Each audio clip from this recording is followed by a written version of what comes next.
নমস্কার। যুক্তিতর্ক সঙ্গে অর্কই আপনাদের স্বাগত। আপনাদের সঙ্গে আমি অর্কপ্রভু সরকার।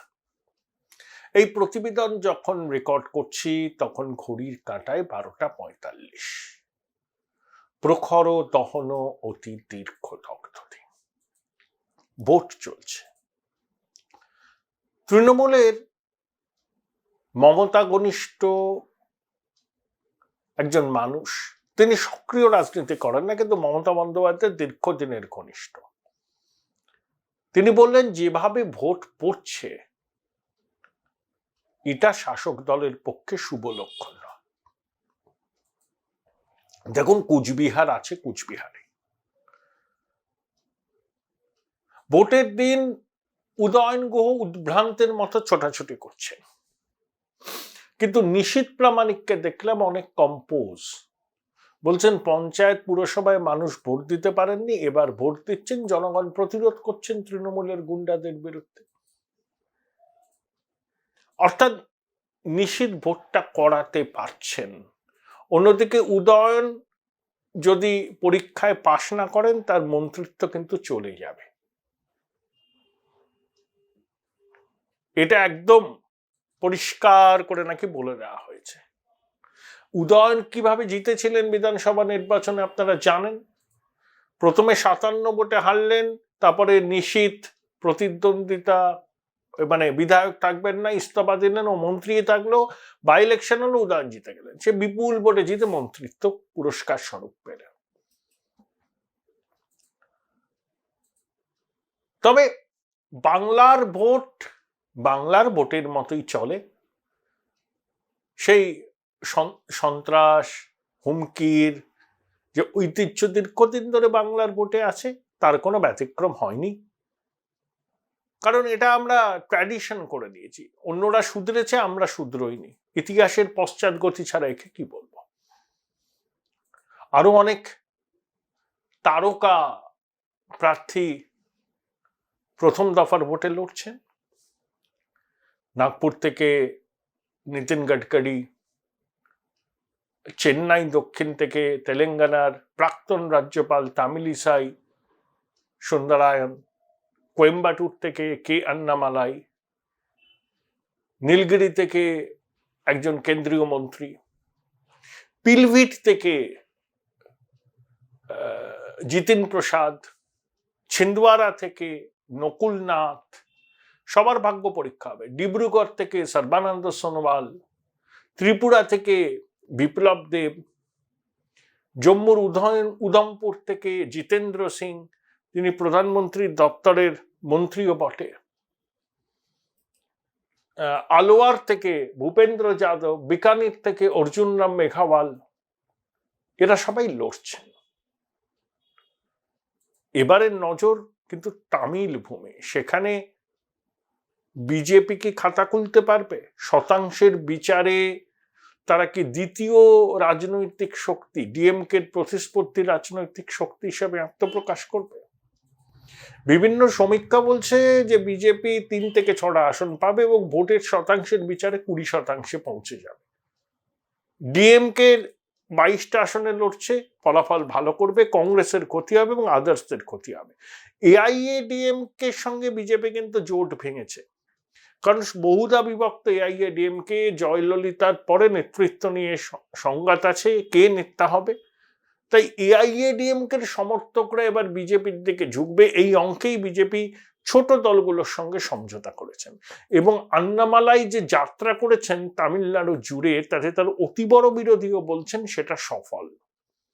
এবং প্রধানমন্ত্রী যেভাবে তামিল ভূমে এসছেন, মিটিং করেছেন, রোড শো করেছেন, তামিল বুদ্ধিজীবীদের সঙ্গে কথা বলেছেন, সরকারি প্রকল্প ঘোষণা করেছেন, কাশী তামিল সংগ্রাম করেছেন, ওই তামিলের সেঙ্গাল পার্লামেন্টে স্থাপিত হয়েছে। বিজেপি দাক্ষিণাত্যের, মানে বিন্ধ্য পর্বতের দক্ষিণে এই রাজ্যে পায়ের তলায় জমি শক্ত করতে মরিয়া। এটা গেল সর্বভারতীয় পার্সপেক্টিভ। আমি কয়েকদিন উত্তরবঙ্গে ছিলাম। দার্জিলিং, বালুরঘাট, রায়গঞ্জ ঘুরলাম। দেখুন, উত্তরবঙ্গের জনতা আমার মনে হয় না যে 2019-এ তারা যেভাবে ভোট দিয়েছিলেন লোকসভা নির্বাচনে তার ব্যতিক্রম হবে। যে অতিথিশালায় ছিলাম সেই অতিথিশালার কেয়ারটেকার জলপাইগুড়ি কেন্দ্রের মানুষ, ভোটারও বললেন নিশ্চিন্তে থাকুন জয়ন্ত রায় জিতবে। আবার বাগডোগরা বিমানবন্দরে পৌঁছে দিলেন যে গাড়ির চালক, তিনিও রাজবংশী। তিনি বলছেন লক্ষ্মীর ভান্ডার কোনো দয়ার দান নয়, আমার বাড়ির মেয়েটা এমএ পাশ করেছে, তার চাকরিটা কি করে হবে? আর এটা মোদির ভোট, এটা দিদির ভোট নয়। এই যে মোদির ভোট, এই যে মোদি গ্যারান্টি। আমি রায়গঞ্জ এবং বালুরঘাটে প্রধানমন্ত্রী নরেন্দ্র মোদীর দুটো সভা দেখেছি, মানুষের উচ্ছ্বাস উন্মাদনা দেখেছি। Join Indian Institute of Hotel Management now. Right choice, right decision. রায়গঞ্জে তিনি যেভাবে রোড শো করেছেন, রায়গঞ্জের পুরনো লোক বলছেন যে এত মানুষ এভাবে পথে নামবে আপনারা ভাবতে পারেন। যদিও রায়গঞ্জ লোকসভা কেন্দ্রের ফলাফল নির্ধারিত হবে ভিক্টরের ভূমিকার উপর। গোয়ালপুকুর, চাকুলিয়া, করণদিঘিতে ভিক্টর কতটা ভোট নিজের অনুকূলে টানতে পারবেন তার উপরই নির্ভর করছে ওই কেন্দ্রের তৃণমূলের প্রার্থী কৃষ্ণ কল্যাণীর ভাগ্য। কৃষ্ণবাবু একটা ঝুঁকি নিয়েছেন, বিধায়ক পদ থেকে ইস্তফা দিয়ে লোকসভায় প্রার্থী হয়েছেন, উদয়াস্ত পরিশ্রম করছেন। কিন্তু রাম মন্দির প্রতিষ্ঠার দিন তিনি একটা মিছিল করেছিলেন, এক হাতে তৃণমূলের পতাকা, এক হাতে গৈরিক পতাকা। সেই ছবি সংখ্যালঘু মহল্লায় ছড়িয়ে দিয়ে বলা হচ্ছে যে বিজেপির প্রার্থী আর তৃণমূলের প্রার্থীর মধ্যে মৌলিক কোনো প্রভেদ নেই। এটা কৃষ্ণবাবুকে কিছুটা চাপের মধ্যে রেখেছেন। মমতা অভিষেক সভা করেছেন, আবার শুভেন্দু অধিকারী যেখানে যাচ্ছেন সেখানে নাকি 4 গুণ বেশি লোক হচ্ছে। আমি শুভেন্দু সভা দেখিনি, আমি কিন্তু মানে চক্ষুকর্ণের বিবাদ ভঞ্জন করে দেখিনি, আমি ভিডিওতে দেখেছি। দেখতে পাচ্ছি যে প্রচুর লোক, এবং নির্ধারিত সময়ের অনেক পরে শুভেন্দু আসলেও সেই ভিড়টা কিন্তু থেকে যাচ্ছে। আর মমতা বন্দ্যোপাধ্যায় সবার সামনেরা 100 মিটার ফাঁকা করে রাখা হয়েছে, 100 বা 80 মিটার নিরাপত্তার স্বার্থে, কিন্তু স্বতঃস্ফূর্ততা নেই উপস্থিত জনতার মধ্যে। বিভিন্ন ওপিনিয়ন পোল বলছে 323 থেকে 393 এনডিএ পাবে।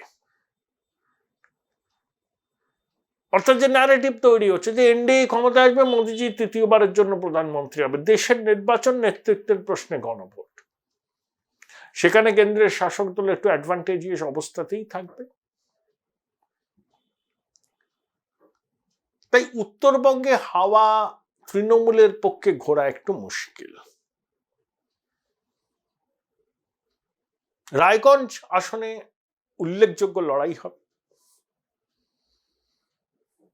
বিজেপির মানে মোদিজির সমাবেশে যে ভিড় চোখে পড়েছে, সেই ভিড়কে মাথায় রেখে সংখ্যালঘু মহল্লায় সবাই যদি একজোট হয়ে তৃণমূলকে ভোট দেয়,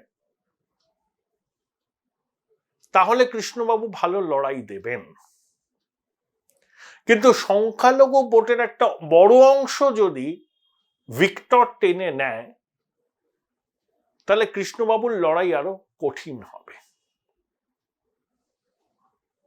আর সব জায়গাতেই তৃণমূলের মধ্যে গোষ্ঠীদ্বন্দ্ব আছে। বিজেপিতে গোষ্ঠীদ্বন্দ্ব নেই আমি তা বলছি না, কিন্তু তৃণমূলের মতো অতটা নেই।